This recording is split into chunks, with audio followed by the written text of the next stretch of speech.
Peace and blessings, beautiful people. Peace and blessings.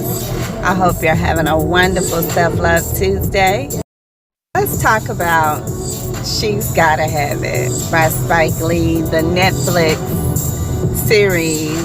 I had an opportunity to watch it last weekend. I normally don't watch this kind of stuff. I'm on season 1, so I am late to the party, but you will hear my position on what I saw.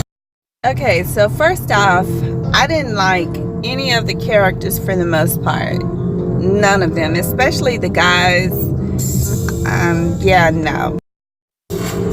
And I didn't like the main character, Nola Darling. I don't know her real name, but I didn't feel like she was a good fit for this role.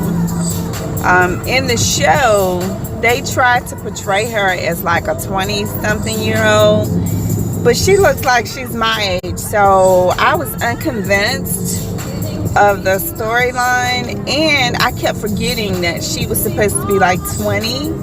I'm like, no. I got kids that, no.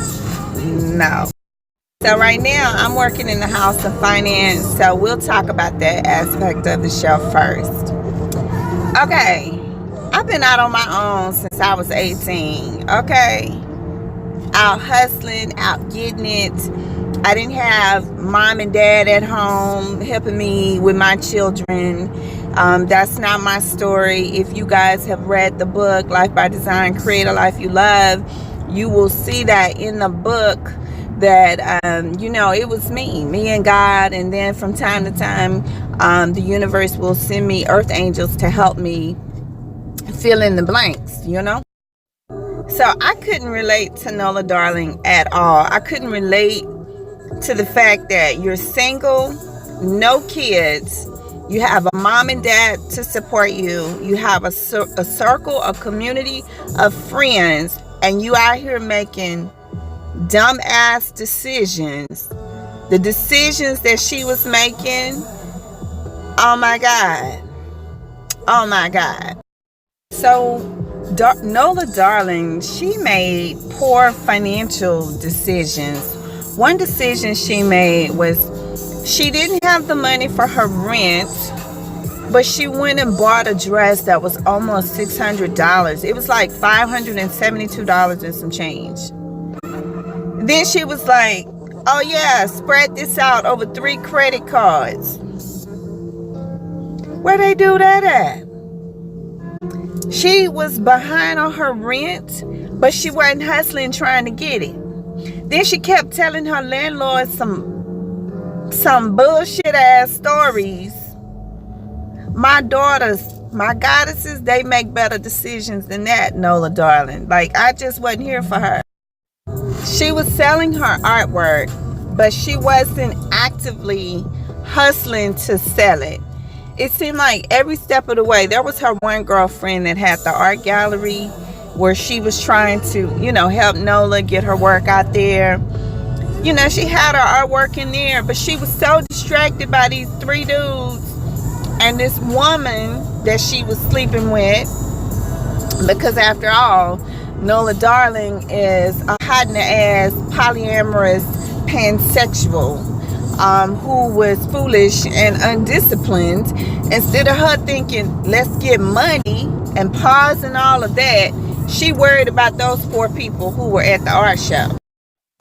Nola Darling only started hustling her art when the check that she got from the married guy bounced and she didn't have her rent money. It was only then that she started saying, okay, I'm a hustle. And then what got me was she told people, oh, no pictures of the artwork. Girl. When she sold her artwork to Overstreet, right, the married guy, for $10,000, she let her pride and her ego get in the way, and she ended up giving him the money back. But even prior to that whole phone call, so when she thought she had made the sale, right? Because she got a little message saying you made a sale and all of this, and she had deposited the $10,000 check in the bank. She at the art store buying, she's shopping, she's out shopping. So now she's eating her harvest, like she's eating whatever profit. Then she tells her friend, the gay guy she was sleeping with, that yeah, I just got this money. And the first thing he says is, let's go out and eat. So in my mind, I'm thinking, because I had already seen the foolish decisions she was making with her money, I said, she finna go blow this $10,000. Like, she really was. Instead, she gives the money back. I haven't completed season 1. I've seen Nola go to jail, so I've gotten that far. I think the episode that I'm on is when she's selected to go to Martha's Vineyard for some art thing or something, and she was selected. So that's where I am. But that's my take. I don't have anything good to say about Nola Darling. Leave your comments below. Some of you have already commented. It's going to be really good when we get to the house of relationships. I'm going to do each house separately. Today was the house of finance, since that's the house that I'm working on. But I didn't like the show. I didn't like the characters. I don't like Nola Darling. I don't like what she stands for, what she represents. I don't like her mindset. I don't like anything about this one. So the next house I'm going to get into is the house of relationships. I know you guys probably want to hear my take on her polyamorous, pansexual lifestyle. If you're into the poly lifestyle, shout out to you. I'm not. Shout out to my girl Carletta, team no multiples. We don't do multiples over here. And we cherish and we know that we're sacred goddesses. And to be with me is a sacred experience in sacred space. And we don't do multiples. So that'll be my next topic, the house of relationships.